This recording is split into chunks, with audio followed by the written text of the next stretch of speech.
Segmen kelima, baik kita lanjutkan untuk erosi dan pengendapan atau erosion and deposition berkaitan dengan model metamorphism yang sudah kita bahas. 3 model untuk metamorphism sudah kita bahas berkaitan dengan Burial metamorphism, intrusion metamorphism, dan overthrusting. Dan selanjutnya kita akan coba libatkan proses yang lain ke dalam model untuk membuat lebih kompleks dan relatif sesuai dengan kondisi geologi, yaitu berkaitan dengan proses erosi dan deposisi atau pengendapan. Erosi dan deposisi adalah dua proses yang mampu mengubah geotem dengan cepat. Erosi dan deposisi juga menarik bagi ahli geologi karena berkaitan dengan proses pembentukan batuan sedimen, yaitu proses pengendapan. Erosi dan deposisi juga menarik bagi ahli geologi karena berkaitan dengan batuan metamorf yang terekspos di permukaan. Jadi kurang lebih ini adalah ilustrasi untuk media untuk pengendapan, bisa melalui fluida, air, angin, dan seterusnya. Ini kurang lebih ilustrasi untuk pengendapan. Dan berkaitan dengan metamorphism, ini berhubungan dengan terutama untuk Burial metamorphism berkaitan dengan timbunan atau pengendapan ini. Sedangkan erosi ilustrasinya ditunjukkan pada penampang geologi. Kurang lebih ini adalah ilustrasi untuk erosi yang terjadi pada saat terjadinya misalkan channel atau erosi akibat angin dan seterusnya. Oke, kita akan lanjutkan penjelasan masing-masing dimulai dari deposisi, kemudian erosi, dan contoh model berikutnya. Deposisi atau pengendapan berkaitan dengan proses pembentukan batuan sedimen, berhubungan dengan aliran fluida, baik itu fluida air atau angin, serta media lainnya. Jadi itu adalah media untuk pengendapannya. Nah, di sini kita lihat ilustrasi untuk lokasi-lokasi pengendapan yang mungkin sudah dibahas berkaitan dengan pembelajaran di batuan sedimen. Dan contohnya kalau misalkan ilustrasinya dengan media air, di situ kita bisa juga mengenal beberapa jenis pengendapan berkaitan dengan kecepatan dari aliran air, begitu ya. Yang intinya ini berkaitan dengan pengendapan dan batuan sedimen. Nah, pada proses pembahasan batuan metamorf berkaitan dengan pengendapan, yaitu proses sedimentasi selama berjuta-juta tahun pada lingkungan geologi yang spesifik, akan berhubungan dengan Burial metamorphism. Sebagaimana yang disampaikan di segmen sebelumnya, kita punya beberapa lokasi yang menarik dan berkaitan dengan terbentuknya batuan metamorf, berkaitan dengan Burial atau timbunan, begitu berarti harus ada atau setidaknya ada pengendapan di bagian atas, sehingga kurang lebih akan memberikan peningkatan derajat dari regional metamorphism berkaitan dengan tekanan, dan juga akan ada perubahan temperatur jika kita perhatikan skala kedalaman dari permukaan yang kurang lebih akan memberikan perubahan temperatur dan tekanan.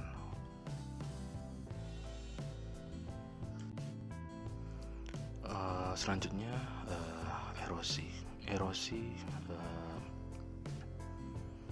mewakili peran matahari ke siklus geologi, vulkanisme, serta deformasi yang menyediakan material yang akan terkikis. Ini adalah kurang lebih ilustrasinya. Jadi sebelumnya tentu saja beberapa batuan yang ditemukan di permukaan ini beberapa juta tahun yang lalu itu terkubur dan setelah mengalami proses erosi akan tersingkap, termasuk kurang lebih batuan metamorf yang mungkin berhubungan dengan Burial metamorphism. Jadi di situ pada kedalaman tertentu sampai bisa dilihat di permukaan. Proses erosi itu sendiri memiliki efek yang sangat besar pada geotem dan pada jalur tekanan dan temperatur yang dilalui oleh batuan metamorf dari proses sebelum tersingkap sampai kurang lebih ada di permukaan. Bentuk gradien atau bentuk geoterm metamorf, lintasan pressure dan temperatur yang disimpulkan dari batuan metamorf yang mungkin terpapar atau terekspos di permukaan seringkali tidak mewakili geoterm yang sebenarnya. Hal tersebut juga sangat dipengaruhi oleh proses erosi. Nah, itu nanti kita akan coba pahami lebih jauh dari beberapa model sehingga membantu pemahaman dari pola jalur dari batuan, lintasan pressure dan temperatur yang berhubungan dengan posisi kedalaman relatif dari batuan tersebut sampai akhirnya kita bisa lihat di permukaan. Nah, selanjutnya untuk model intrusi, model burial, dan overthrust dari bagian yang sudah dijelaskan di segmen sebelumnya akan dilibatkan ke dalam proses erosi dan pengendapan untuk menggambarkan efek dari proses erosi dan pengendapan. Mungkin kita akan mulai dengan beberapa contoh dua model erosi digunakan untuk model burial dan intrusi pada ruang model.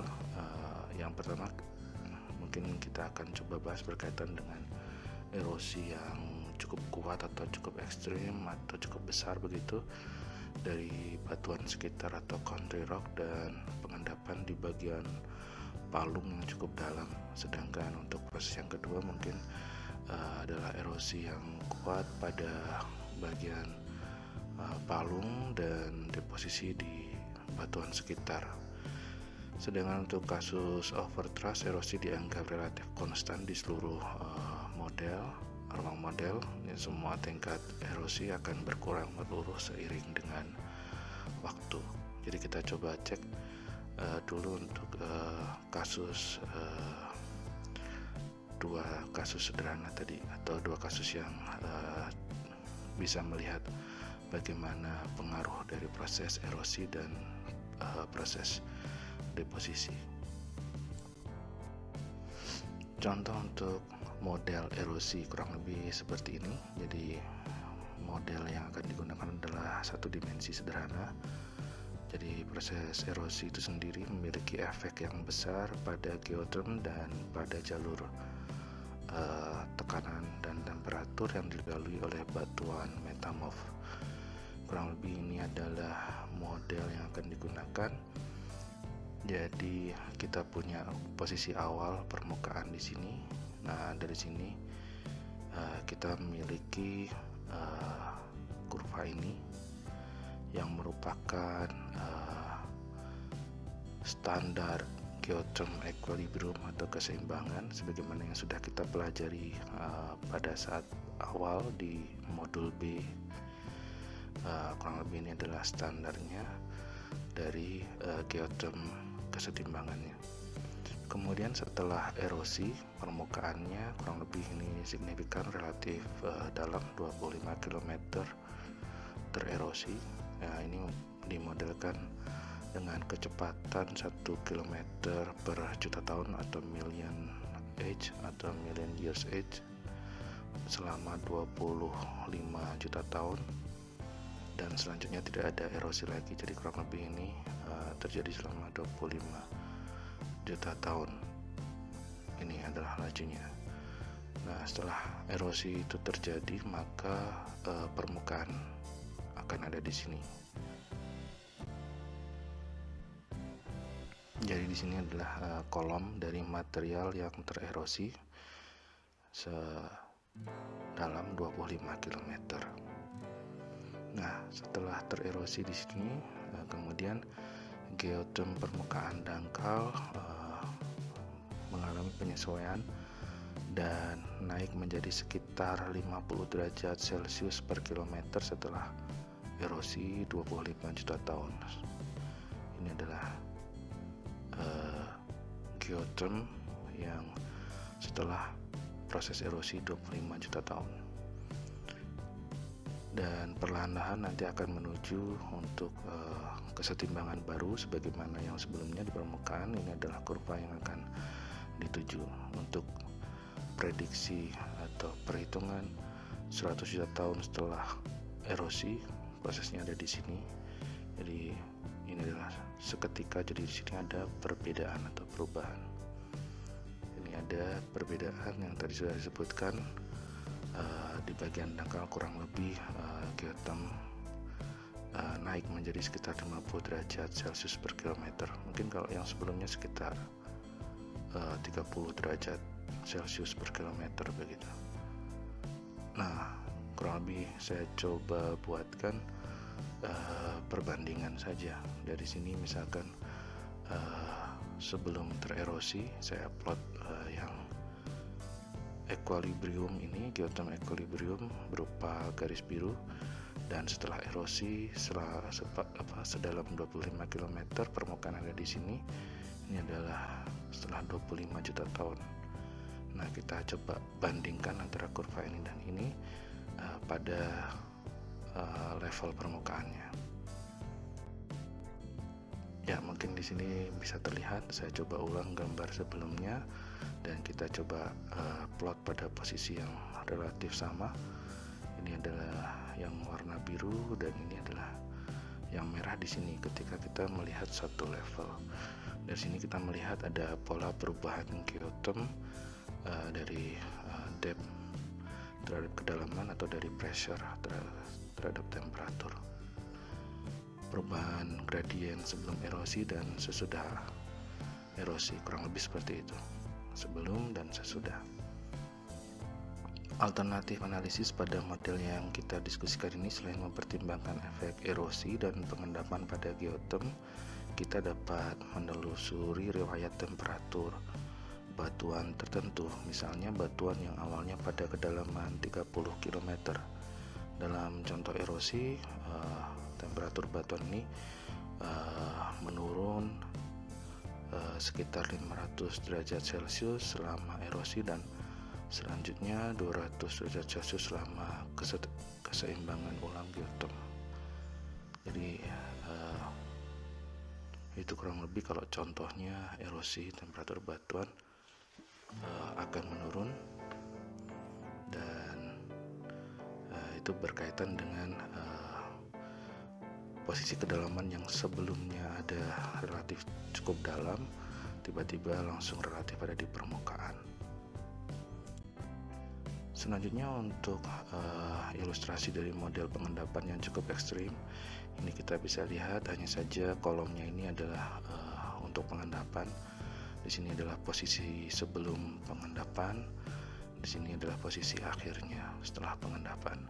Jika kolom model ini dieksekusi sebagai simulasi untuk subjek sedimentasi, geoterm pada kedalaman dangkal akan mengalami penurunan. Dari yang sebelumnya seperti ini, dia akan menjadi seperti ini. Ini setelah atau pada saat usia 0 juta tahun, ini setelah 25 juta tahun setelah pengendapan. Sedimentasi ini dimodelkan pada laju 0,5 km per juta tahun atau million years selama 25 juta tahun, sehingga kurang lebih akan mengurangi geoterm pada kedalaman dangkal pada kisaran 23 derajat Celcius per kilometer. Setelah sedimentasi berhenti, temperatur perlahan-lahan akan menuju kesetimbangan baru. Kesetimbangan barunya adalah posisi ini. Ya, alternatif analisis pada model yang kita diskusikan dalam contoh pengendapan temperatur batuan mungkin tidak banyak terpengaruh selama pengendapan, tetapi meningkat sekitar 400 derajat Celcius selama proses selanjutnya, yaitu selama proses kesetimbangan kesetimbangan ulang yang cukup lambat dari geoterm. Oke, demikian untuk pembahasan segmen ini. Terima kasih.